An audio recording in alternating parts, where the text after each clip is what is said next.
assalaamu calaykum saaxiibayaal. Habeenka iyo maalinta waa qayb muhiim ah oo ka mid ah nimcooyinka Allahna siiyey si aan u noolaano.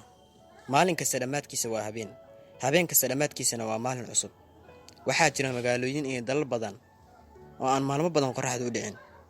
Taas macnaheedu waxay tahay inaanu jirin habeen. Waan ogahay waxaa isweydiinaysaa sidee ay dadkaasi ku qabsadaan nolol maalmeedkooda caadiga ah. Inkastoo 95% dalalka dunida ay leeyihiin maalin iyo habeen isdaba joog ah, haddana waxaa jira dalal kale oo aan lahayn sida caadiga ah maalin iyo habeen.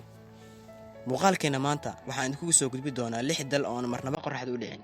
Mana ahan magaalooyinkan ama dalalkani kuwa aan la deganin, waa kuwa caadi ah oo la degan yahay markaasi. Alaska, qaaradda barafka ahna meesha ugu badan ee barafku yaallo. Marna ka tirsanee dalweynaha Russia, laakiin ay dib ka iibsatay dalka Mareykanka. Alaska waxaa loo yaqaanaa Kingdom of Cultures, waa macnaheedu tahay boqortooyada barafka.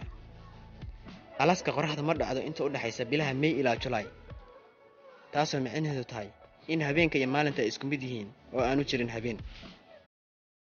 Canada, mid ka mid ah dalalka ugu waaweyn dunida. Taa waxay keensatay in cimilada iyo waqtigu kala duwanaadaan gobollada dalka. Qaybo ka mid ah dalka Canada waxaa buux dhaafiyay baraf. Waqooyi galbeed ee Canada muddo 50 maalmood oo qorraxda kama dhacdo marka lagu guda jiro xilliga xagaaga.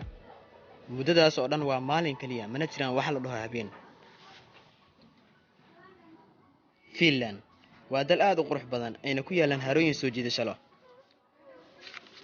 Dalkan marka lagu guda jiro xilliga xagaaga, muddo 50 maalmood oo qorraxda kama dhacdo oo habeen ma jiro, sababtoo ah waxaa jira iftiinka qorraxda.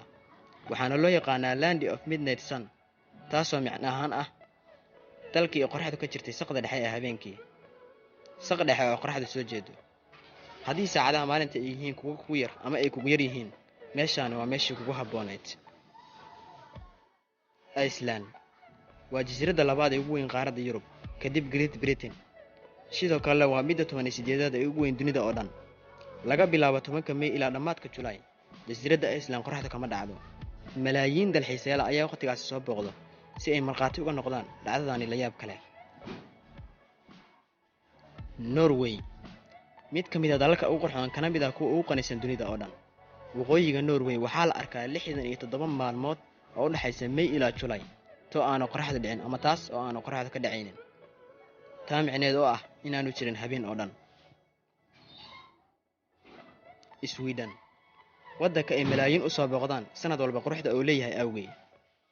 Kala duwanaanshaha juqraafiyeed ee Sweden ayaa keensatay in waqooyiga dalka muddo 100 maalmood aanay qorraxdu u dhicin, inta u dhaxaysa May ilaa Agoosto ee sanadkii.